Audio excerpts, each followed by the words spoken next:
Olá, gente! Sejam muito bem-vindas e muito bem-vindos a mais um episódio do nosso podcast Anuncie. Hoje a gente vai falar sobre o Julho das Pretas, uma agenda política construída por organizações e movimentos de mulheres negras em todo o Brasil. Criado em 2013 pelo ODARA, Instituto da Mulher Negra, o movimento fortalece a atuação das mulheres negras na sociedade e celebra o 25 de julho, Dia Internacional da Mulher Negra, Afro-Latina, Americana e Caribenha. A conversa também dialoga com o Dia Internacional da Mulher, o 8 de março, e aborda temas urgentes, como a violência contra a mulher, além do papel da educação e da literatura na conscientização e no enfrentamento das desigualdades de gênero e raça.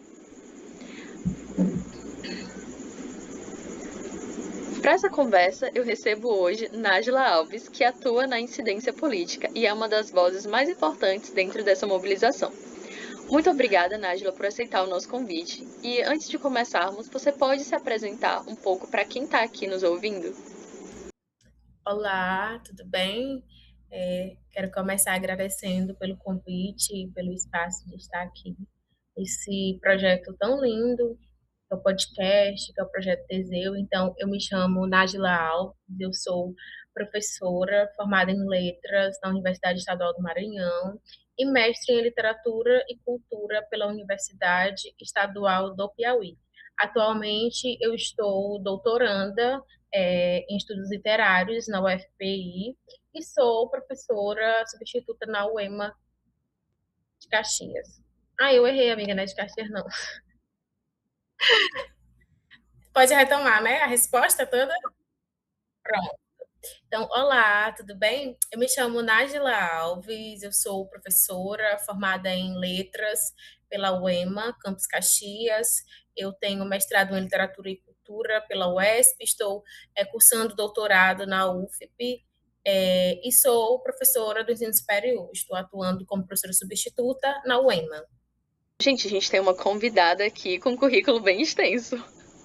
Para começar a nossa conversa, eu queria muito que você explicasse para quem está escutando a gente o que é o Julho das Pretas e para quem está na graduação hoje, especificamente nos cursos de licenciatura.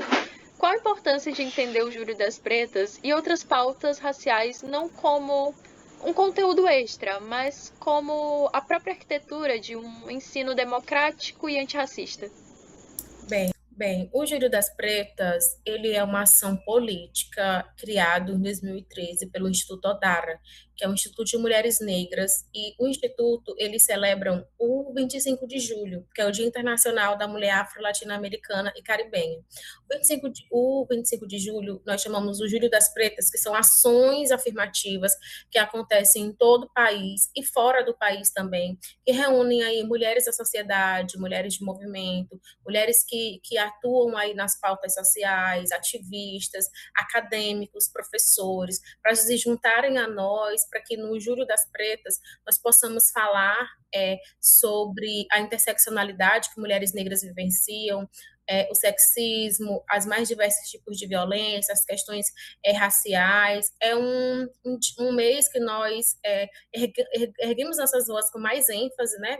Mais do que durante um ano inteiro, eu digo isso, e convidamos a sociedade, mostramos para a sociedade as nossas pautas. Desde 2024, que o nosso tema era reparação e bem viver. Então, essa luta nossa por essa reparação histórica, essa dívida que se tem conosco, as pessoas negras, e esse despertar para mostrar para a sociedade que nós queremos permanecer vivas, nós queremos ter um bem viver, nós merecemos isso. As mulheres negras merecem que seus corpos não sejam violados, elas merecem que a bala perdida não atinja os seus filhos sejam presos aí de forma injusta. Então, essa luta por um bem viver e essa luta que muitas vezes é silenciada, que muitas vezes é invisibilizada, os sofrimentos e o que a estrutura da sociedade faz com corpos femininos negros.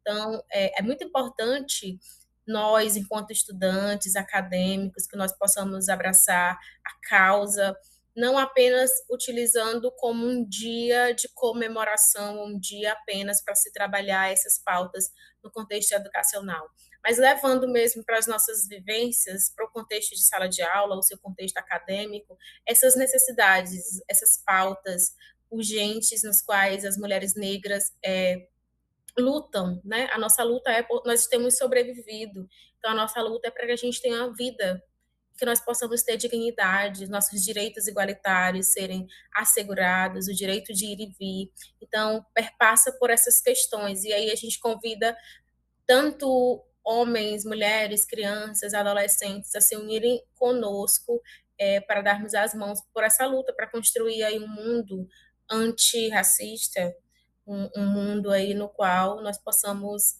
viver, não apenas sobreviver como tem acontecido desde a era escravocrata.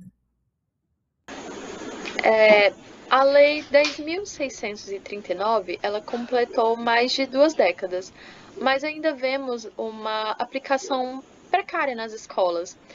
Na sua visão, como que a formação de professores, tanto na graduação quanto nas escolas, pode avançar para que a educação das relações étnico-raciais não seja apenas um tópico da Semana da Consciência Negra ou da Semana da Mulher, mas uma prática cotidiana dentro da vida escolar? Então, a lei, ela completou em janeiro 23 anos. Então, 23 anos que se torna obrigatório trabalhar a história, a cultura brasileira e africana no contexto educacional.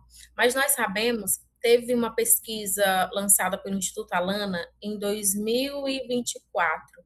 Se não estiver enganada, foi 2024, entre 23 e 24, na qual eles foram avaliar quais municípios do país, quais estados tinham a obrigatoriedade e exerciam isso, colocavam em prática o trabalho com a literatura e a história.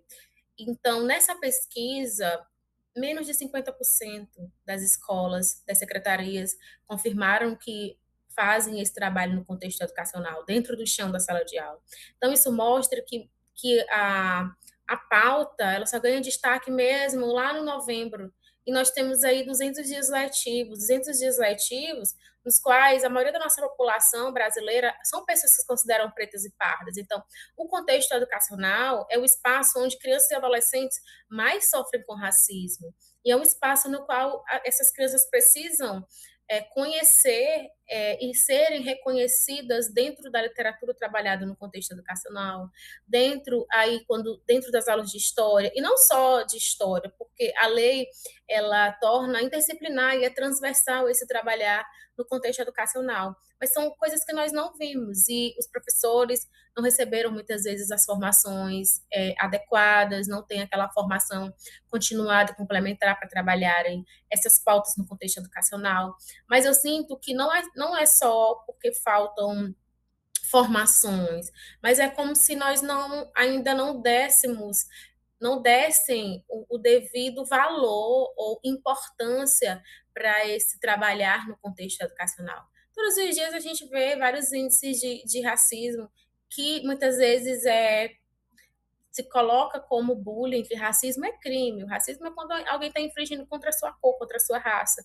E dentro da escola, muitas vezes ele é confundido com bullying. É muito confundido. E aí a escola, se trabalhasse esse contexto da identidade, apresentar as pessoas negras pelo viés positivo, a representatividade, a história, a cultura, se começássemos desde as crianças na educação infantil, ensinando essa educação antirracista, que é libertadora, que é transformadora, através da literatura, através dos textos, através da cultura, com certeza nós da educação infantil começando esse trabalho. Quando nós chegássemos lá no fundamental maior, nos anos finais, nós não teríamos tantos casos absurdos como nós vimos aí todos os dias. Mas falta preparo, falta também vontade. Mas nós temos uma coisa boa que eu vejo, que o governo tem feito, que é a PENERC, que é a Política Nacional de Educação Étnico-Racial e Escolas Quilombolas. Então, a PENERC é uma política que traz aí a obrigatoriedade de trabalhar, vem trazer mais forte essa obrigatoriedade de trabalhar a lei,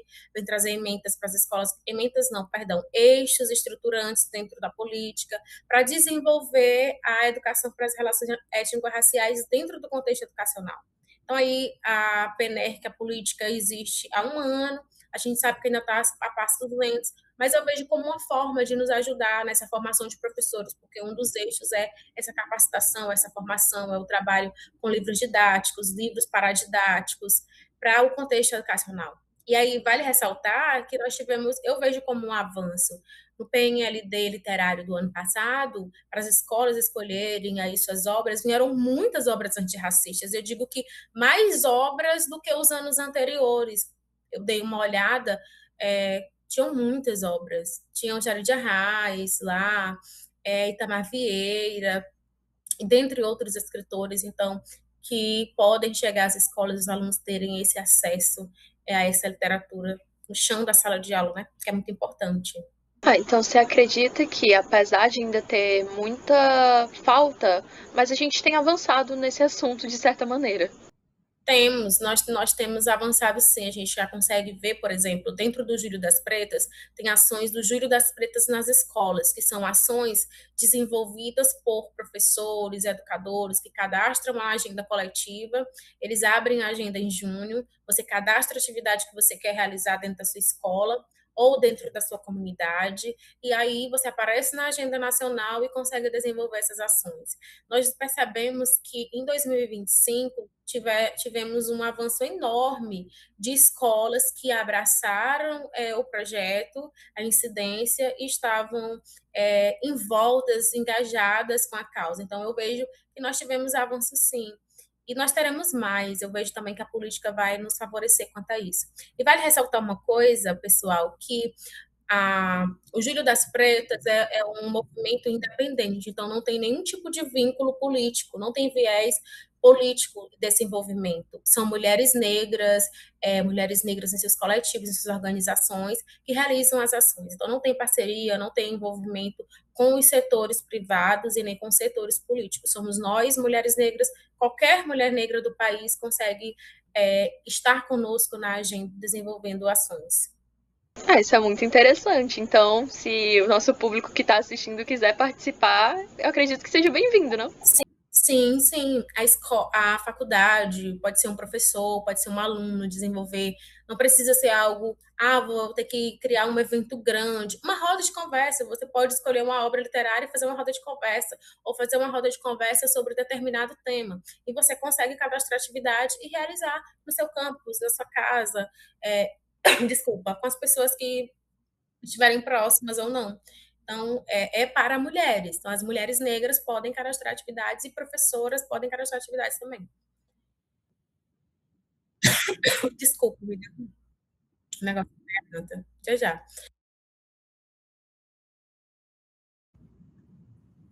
Ai, que... Mas eu acho que isso é muito positivo, porque tem muitas mulheres que elas apoiam o tema, mas às vezes elas podem ficar com um pouco de receio por pensarem que precisam fazer algo que seja muito grande, mas pequenas atitudes ou pequenos movimentos eu acredito que também sejam importantes, seja relevante esse trabalho de formiguinha.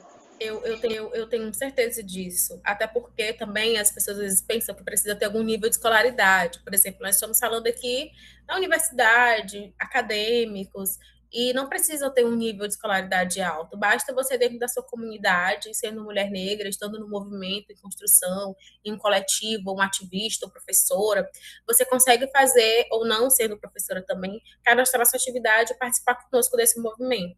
O ano passado nós tivemos mais de 500 atividades inscritas e realizadas, porque o Instituto Odara ele faz esse acompanhamento para ver se as ações estão sendo desenvolvidas. Então, foram ações realizadas no Brasil e também fora do Brasil. Nós conseguimos atingir aí outros países para realizarem as suas ações também. Toda ação é válida, gente. Ação de combate, ação de informação, ação que vai trazer essa representatividade pelo viés positivo, vai falar sobre, não apenas sobre violência, apenas sobre racismo, mas falar sobre as coisas boas também, que apesar da dificuldade que nós temos, as vivências, enquanto pessoas pretas, tem um lado bom, tem a representatividade, tem a identidade, tem a nossa cultura, tem muitas outras coisas também precisam ser ensinadas, precisam ser aí verbalizadas através das nossas vozes, né? Como a Bell Hooks fala, nós precisamos erguer as nossas vozes. Eu Peraí. Oi? Tá dando certo aí? Tá. Ah, perdão, que deu um barulhinho aqui, eu pensei que tinha desconectado.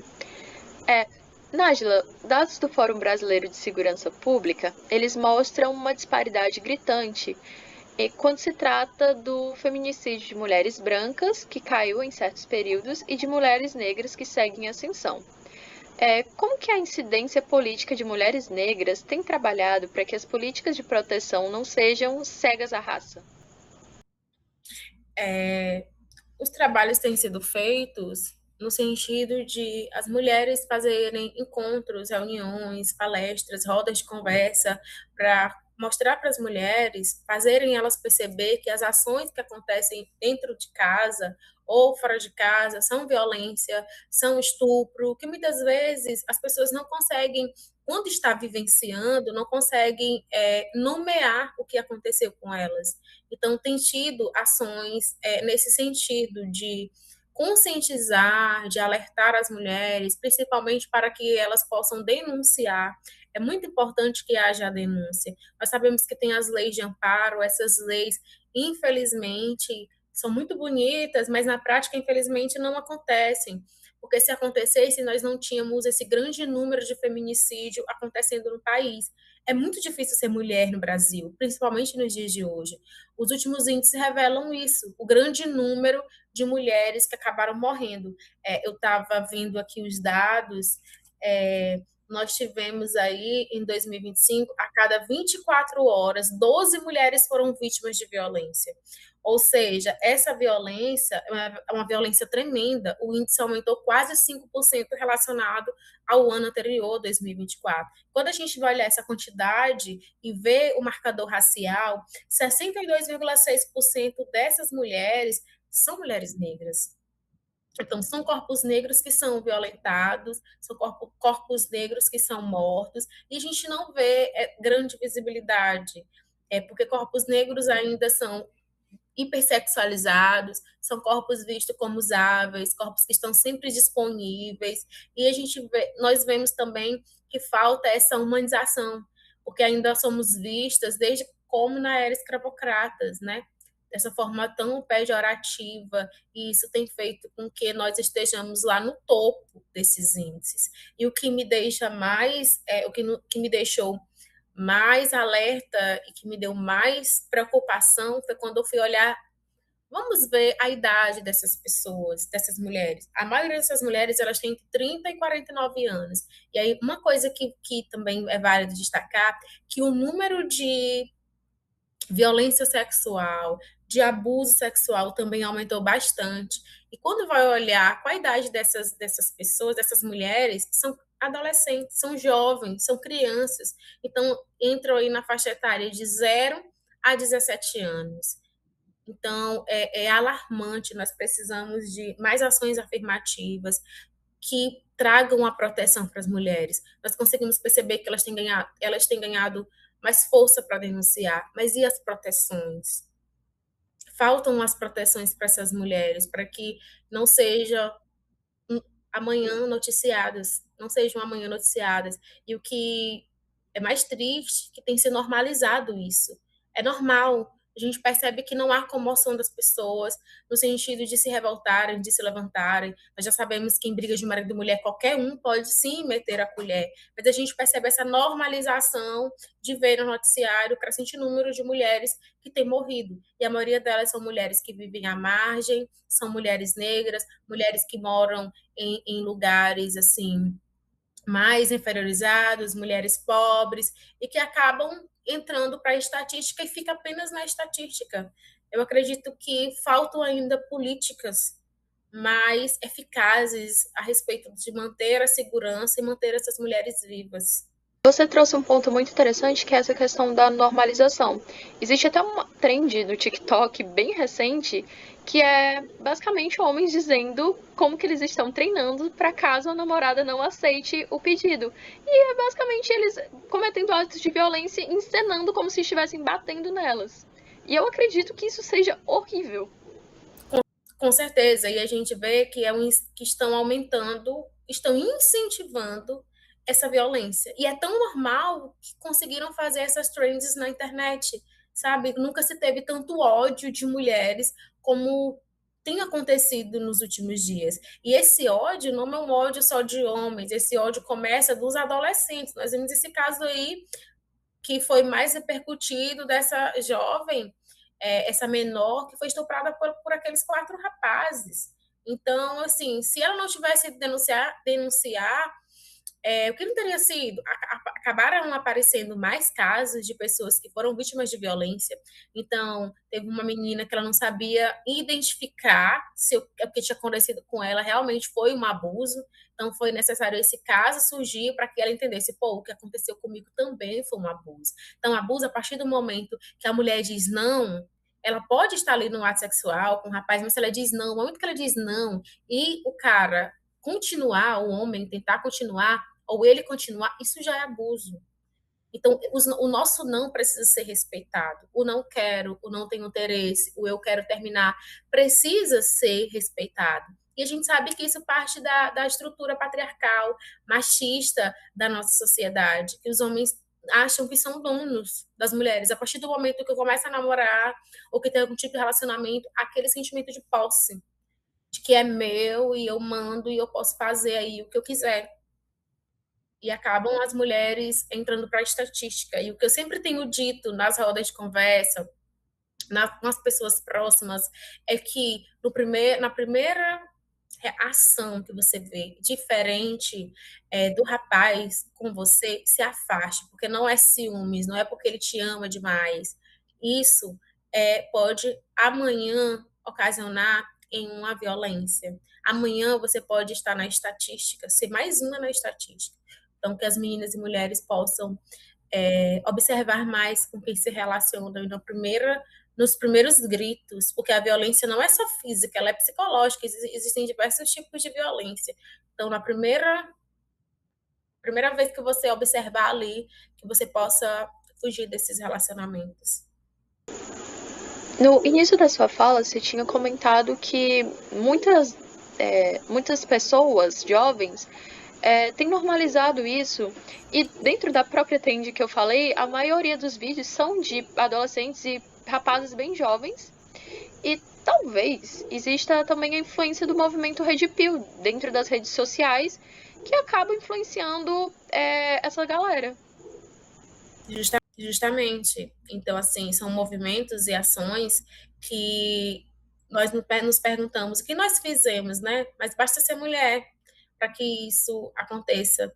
E a gente sabe que as pessoas vivem muito o que a internet diz, né? A sociedade segue as regras das redes sociais e acaba entrando como trend, como nós vimos, acaba que já é tão normalizado e vai se dando tanta força para dizer que o homem pode, ele pode fazer isso e ele vai sair impune, porque demora-se muito para que sejam condenados os julgamentos, para que sejam presos, muitos deles acabam pagando algum tipo de fiança e não dá em nada, muitas vezes. Então, esse sentimento de impunidade dá mais forças, tanto para que eles façam esses tipos de crime, quanto para que eles possam incitar outros a fazer esse tipo de crime também.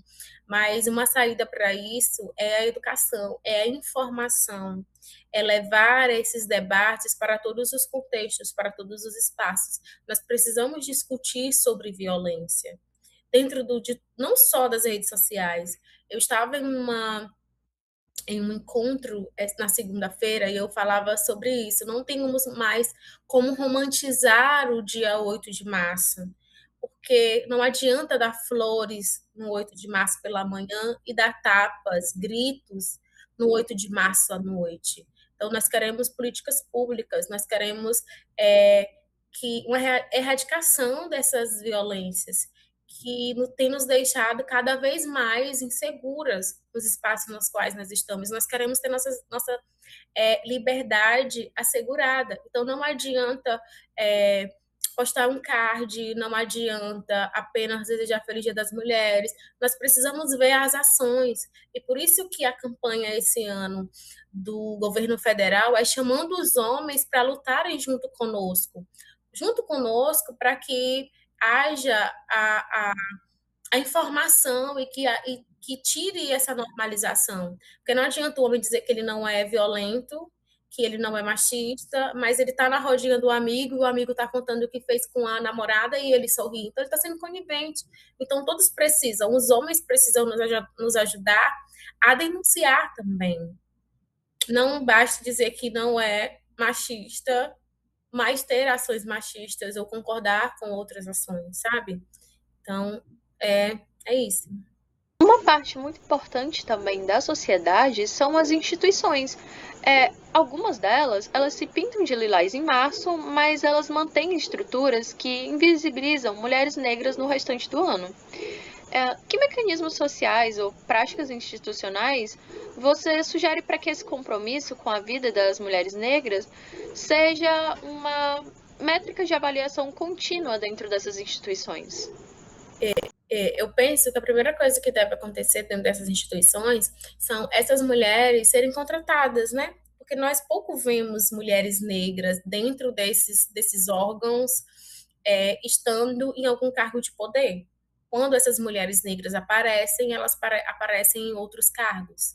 Então, eu acho que o ponto de partida é nós conseguirmos aí gerar mais espaços e mais empregos e mais oportunidades para as mulheres negras. Nós sabemos que é muito mais difícil, é difícil a qualificação, é difícil a formação, mesmo com todas as políticas que nós temos hoje, nós vemos o quão difícil é para as mulheres conseguirem se formar, concluírem uma formação, mesmo com as políticas, eu volto a dizer, muitos têm desistido dos cursos, os que conseguem se formar, é muito difícil conseguir um emprego.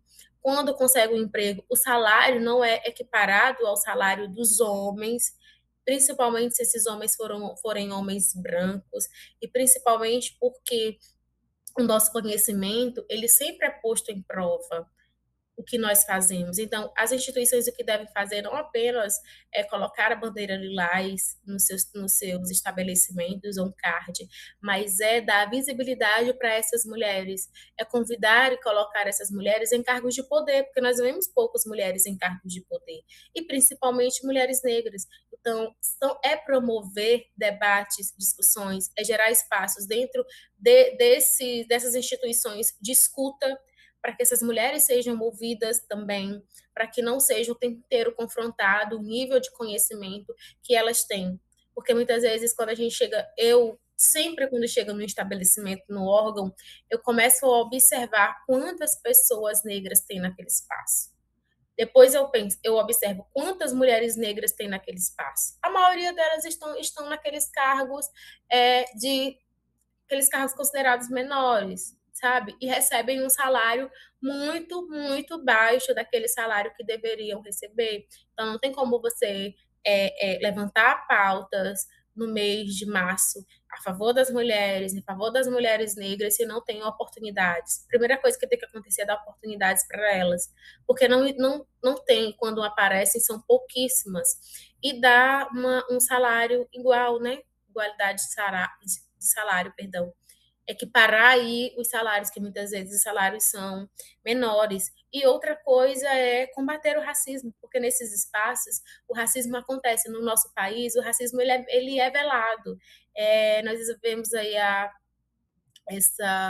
o racismo é estrutural, está na estrutura da nossa sociedade, mas nós vivemos um país no qual dizem que no Brasil não tem racismo no Brasil, porque lá nós somos todos uma miscigenação, então não tem racismo.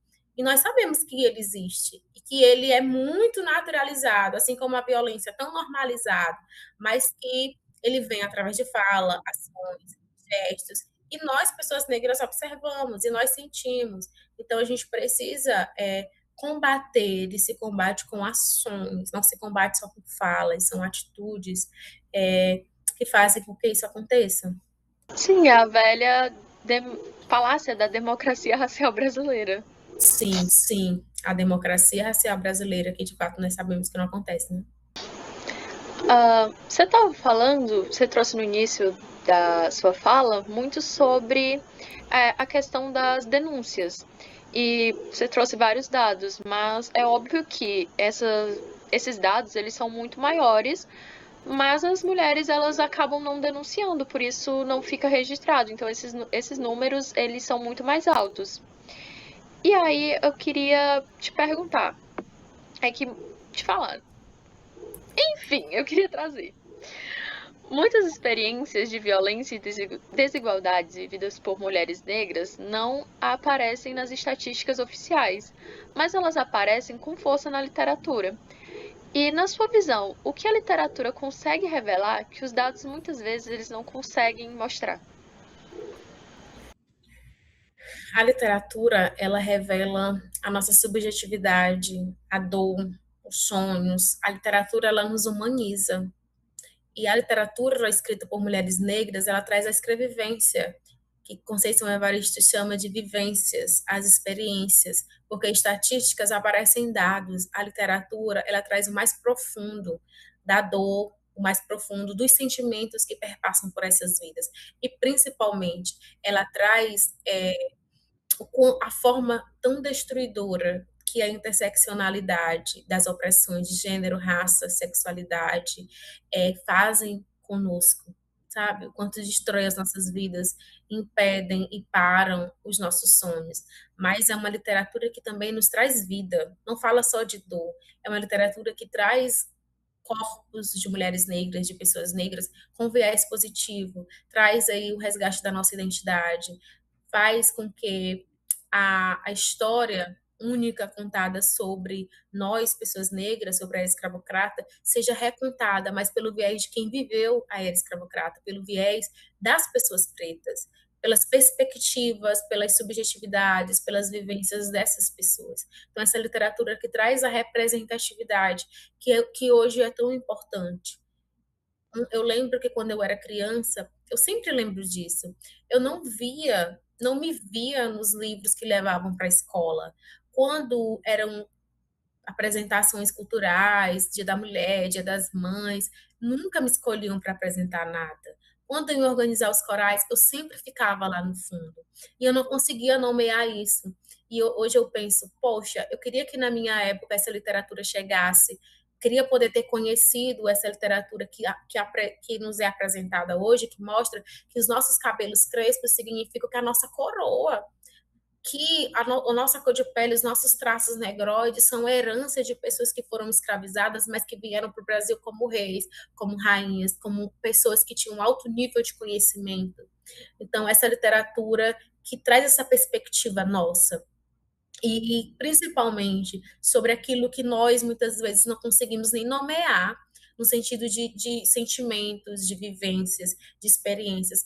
As escritoras e os escritores negros conseguem colocar isso, materializar em palavras as nossas vivências, que por mais que elas sejam aí individuais, elas acabam se cruzando coletivamente de alguma forma.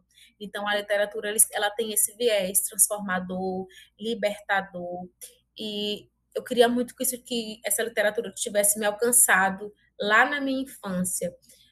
Talvez eu não teria, eu tenho certeza, aliás, que eu não teria sofrido tanto comigo mesma, na questão de me aceitar enquanto ser uma menina negra, aceitar o meu cabelo, aceitar os meus traços negroides. Eu teria me visto não como colonizador me vê, mas me visto como olhado para mim mesma de forma positiva, sabe? A literatura faz com que nós possamos nos olhar com um novo olhar.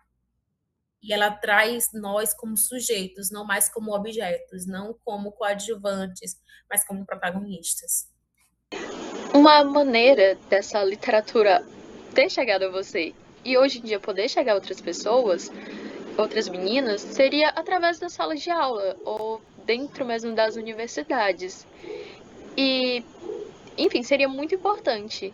De que maneira você acha que elas ajudam a provocar reflexões também sobre a violência contra a mulher, o machismo e outras formas de opressões que muitas vezes são normalizadas no cotidiano? É, a literatura, ela consegue dizer o indizível, né? Então, é muito fascinante isso. Tem pautas e questões que muitas vezes nós não conseguimos falar com os adolescentes em casa. Conversar, os pais não conseguem, por exemplo, falar sobre violência, conversar com a menina e dizer para ela o que nomear ou exemplificar o que a violência pode causar para ela, que tipos de violência pode acontecer, como que mulheres negras vivenciam essa violência, mas a literatura ela consegue fazer isso. O texto literário faz com que o adolescente, a criança perceba de forma clara os atos e as consequências desses atos racistas na vida das pessoas. Eu tenho um exemplo bem novo. Na semana passada eu trabalhei com os adolescentes um conto Maria, da Conceição Evaristo. Então, os meninos conseguiram logo identificar o marcador racial, conseguiram perceber que, poxa, professora, então aquilo que aconteceu com fulana da escola foi racismo. Então, falaram do cabelo, essa questão de as mães, as mulheres negras terem que trabalhar muito, terem que trabalhar muito para conseguir o básico para levar para casa, serem confundidas como ladras, serem confundidas de diversas formas, serem estereotipadas, tem a ver com a cor. A violência que elas sofrem, que eu levei também outros contos de Conceição, é, é algo errado, é algo que precisa ser discutido. Então, essa literatura consegue desenvolver o senso crítico nesses alunos. O senso crítico diz, olha, aquilo que está acontecendo aqui é violento, é errado, e associarem com a vida deles, ou trazer para o exemplo de vida e lembrarem de alguém que eles conhecem que pode estar vivenciando aquilo, ou que já vivenciou aquilo. Então, a literatura, ela consegue fazer essa ponte, né, entre a ficção e a realidade, porque ela tem esse cunho social.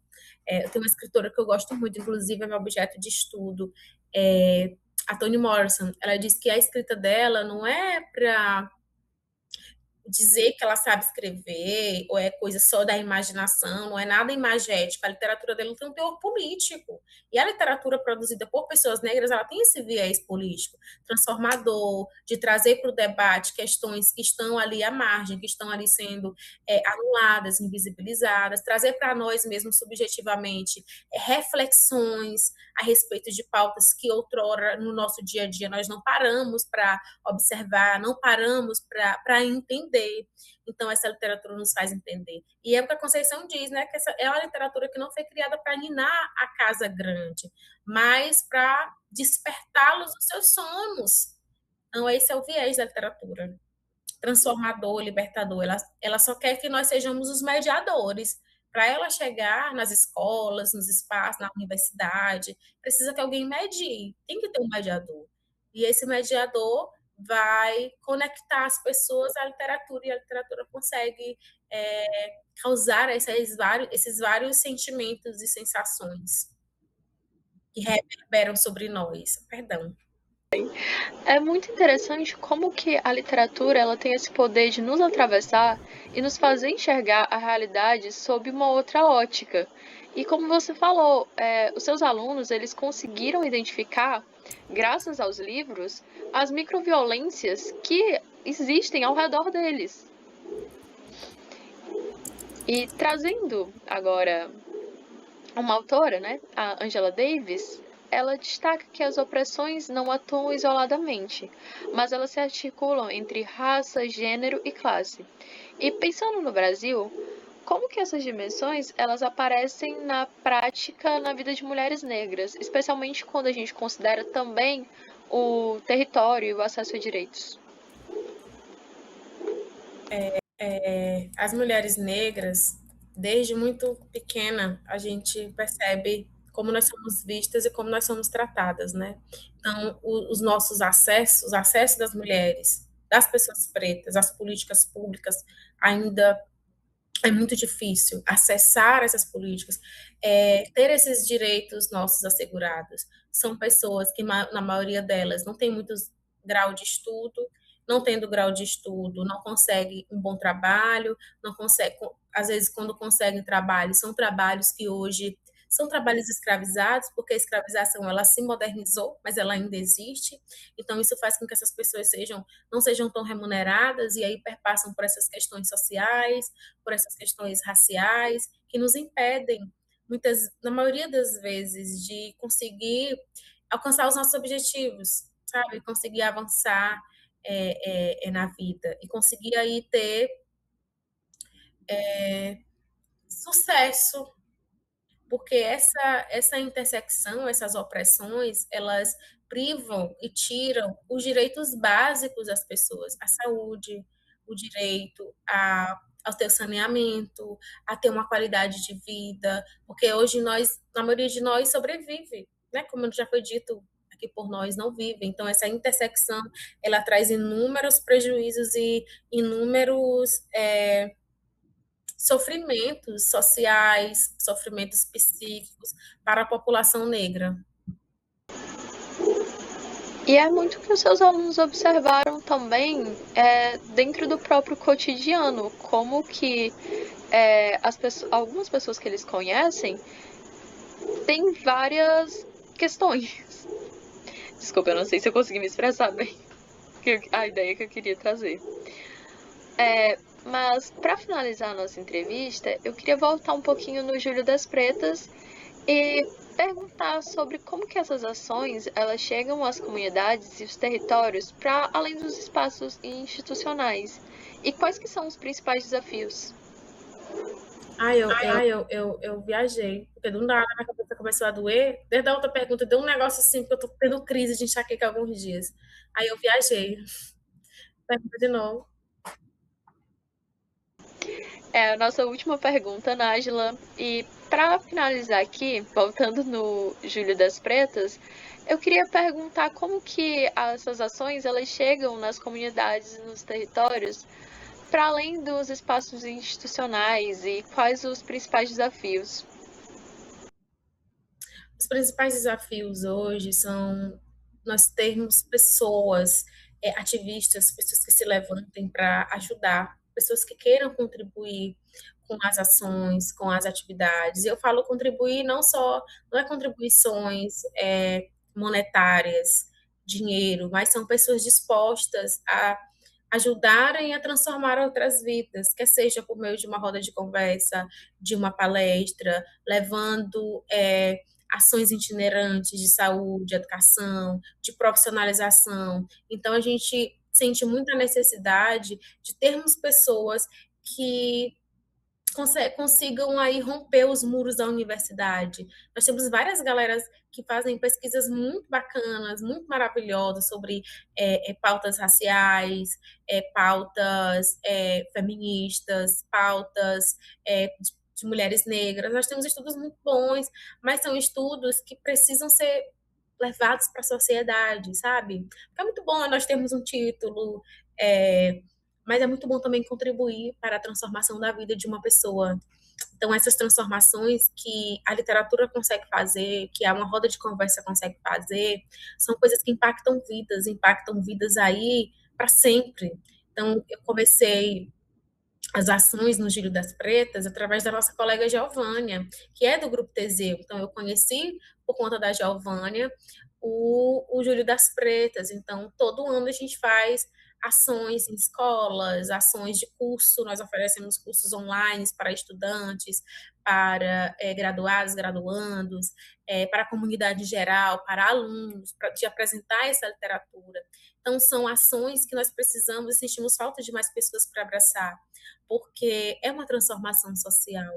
É uma transformação social quando você vê, por exemplo, eu tenho inúmeros relatos de adolescentes que odiavam sua pele, odiavam seu cabelo, mas que participaram de uma oficina de trança, participaram de uma oficina de turbante, participaram de uma oficina no qual traz a representatividade negra e começaram a se ver diferente, começaram a soltar o cabelo, começaram a fazer transição capilar, pessoas que não se consideravam pessoas negras, que odiavam o tom da sua pele, mas que participaram de alguma roda de conversa que tinha como eixo centralizante a literatura e passaram a se perceber com outros olhos.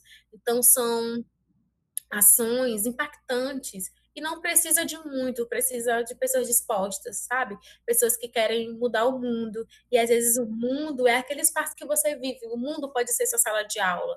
O mundo pode ser os seus parentes, os seus vizinhos. O mundo pode ser as pessoas que você nem conhece também, mas que podem, por exemplo, fazer o que nós estamos fazendo aqui, irem assistir o podcast e ouvirem e sentirem aí interessadas em pesquisar mais sobre isso. Então, eu acredito que falta muito essas pessoas que fazem esses trabalhos tão bacanas sobre essas temáticas também levarem construírem ações, levarem para a prática, para o cotidiano delas, dos espaços onde convivem. Ah, já tem um trabalho muito extenso sendo feito, né?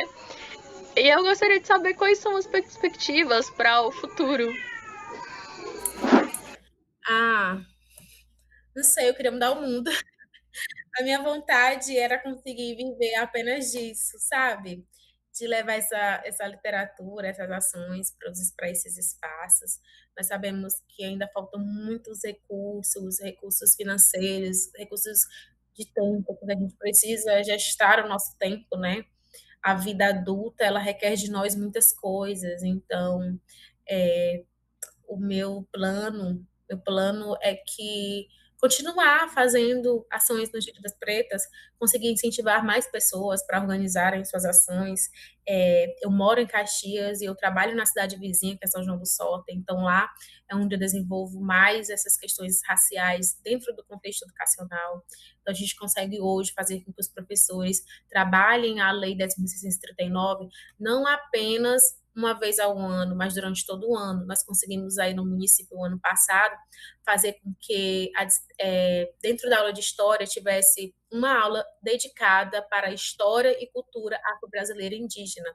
Hoje, aqui no Maranhão, eu desconheço outro município que faz isso, mas nós somos um município que tem a história afro-brasileira, indígena e a literatura como componente curricular, sabe? Os professores têm desenvolvido atividades, ações, trazido para o cotidiano escolar essas pautas raciais, porque se nós começarmos da escola, as crianças, os adolescentes, eles aprendem e eles reproduzem. Quando a gente aprende algo, nós acabamos reproduzindo direto e indiretamente. E como esse é o espaço que nós mais sofremos com racismo, várias pesquisas retratam isso, por que não começar dentro da sala de aula?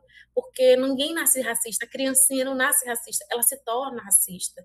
Então, por que não apresentar esses viés? Então, a minha proposta é continuar com esse trabalho, contribuir com as ações da agenda. A gente tenta se organizar para participar de debates como esse, de outras ações, para levar a mesma informação para a galera, levar a literatura negra, Conceição Evaristo, Cristiane Sobral, Miriam Alves, é, Carolina Maria de Jesus, Maria Firmina dos Reis, que em março completa 204 anos, então aí que eu fui a pioneira, a primeira mulher da América Latina a escrever um romance, e nesse romance falar sobre abolicionismo, apresentar aí homens e mulheres negros e brancos como pessoas assim iguais. Ela já começa o livro dizendo duas almas generosas.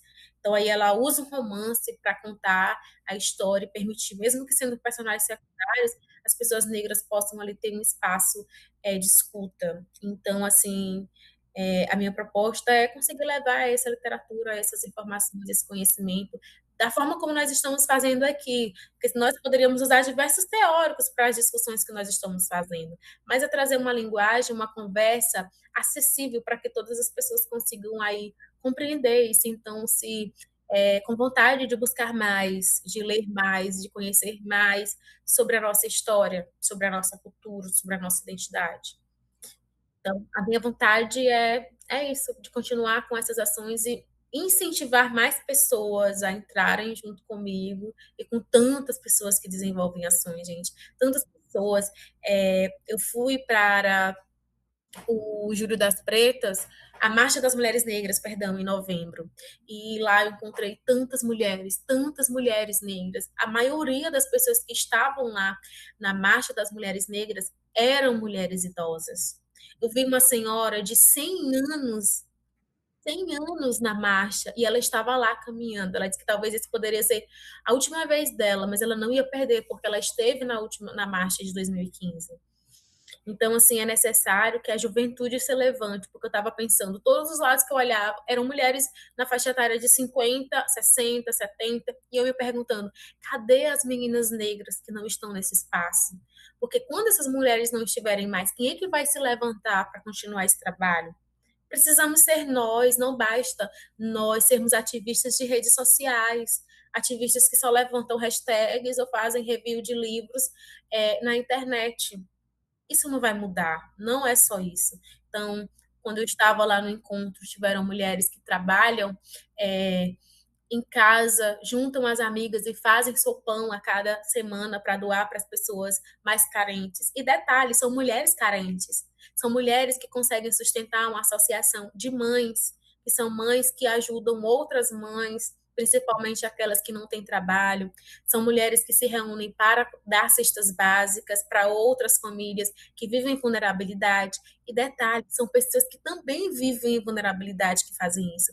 E a maioria das mulheres que estavam lá foram mulheres que foram ônibus, a organização de mulheres da marcha conseguiu aí várias frentes de ônibus com os estados, e foram mulheres que foram só com aquele dinheirinho, sabe? De comer na ida, comer na volta e apenas, mas estavam lá porque entendem que é um compromisso de todas nós lutarmos e reivindicarmos políticas públicas para nós, mulheres negras, né? Ou reparação. Nós precisamos que seja reparado tudo aquilo que fizeram conosco, que nós queremos um bem viver, mas não queremos apenas sobreviver, sabe? Então eu convido as jovens, adolescentes, adultas, as meninas até 30 anos. Cadê vocês, gente? Vamos nos despertar, porque não basta a gente querer apenas os nossos interesses individuais. Nós precisamos ajudar os nossos a também conseguirem ascender socialmente. Se eu ascendi, estou ainda em um processo, eu preciso levantar outros e levantar outras mulheres negras para eu não ser apenas uma ou não ser uma das três, mas que a gente possa enegrecer os espaços nos quais nós estivermos. E nós precisamos principalmente lutar pelos nossos direitos, para que mais políticas públicas sejam não só feitas, mas que sejam efetivadas, sabe? Que elas nos alcancem e principalmente que nós possamos aí construir um futuro antirracista, um mundo antirracista, sem machismo, sem o feminicídio. E nós precisamos nos levantar, sabe? Alguém tem que fazer alguma coisa.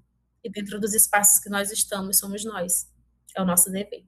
Sim, Nájila, é muito importante que, se uma parte mais jovem da sociedade ela está normalizando esses discursos machistas e racistas, uma outra parte da sociedade também se levante e diga não.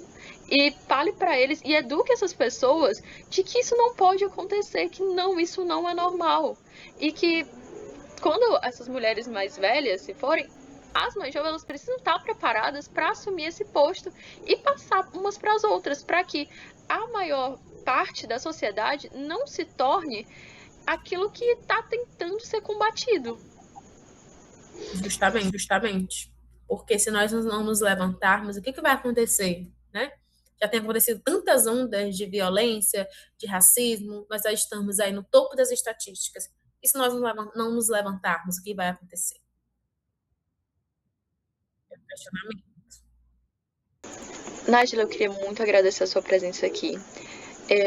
Foi uma entrevista maravilhosa. Eu acredito que a gente tocou em vários pontos que são muito importantes, de uma maneira muito acessível. Queria muito elogiar suas falas e a maneira como você conseguiu explicar para a galera e para mim também algumas coisas. E eu gostaria de dizer que você falou que o seu sonho é mudar o mundo. E eu acredito que hoje, pelo menos um pouquinho, eu acho que a gente conseguiu. Muito obrigada. Eu que agradeço demais, então, que nós possamos aí nos levantar, gente, e fazer a nossa parte. Porque não adianta só questionar, só cobrar, nós também precisamos fazer alguma coisa. E eu agradeço muito esse momento, agradeço muito por estar aqui, pela nossa conversa. Então, foi muito boa. Então, se as pessoas sentirem-se mais interessadas para conhecer, podem entrar em contato conosco, com o Projeto Teseu, comigo, se tiver interesse de participar da agenda coletiva. Você pode pesquisar a Júlio das Pretas ou o Instituto Odara, dá um Google, que a agenda começa a abrir no mês de junho. E aí, se você tiver mais dúvidas, participe conosco. Nós, junto com o Projeto Teseu, fazemos várias ações de extensão, concursos, com rodas de conversas.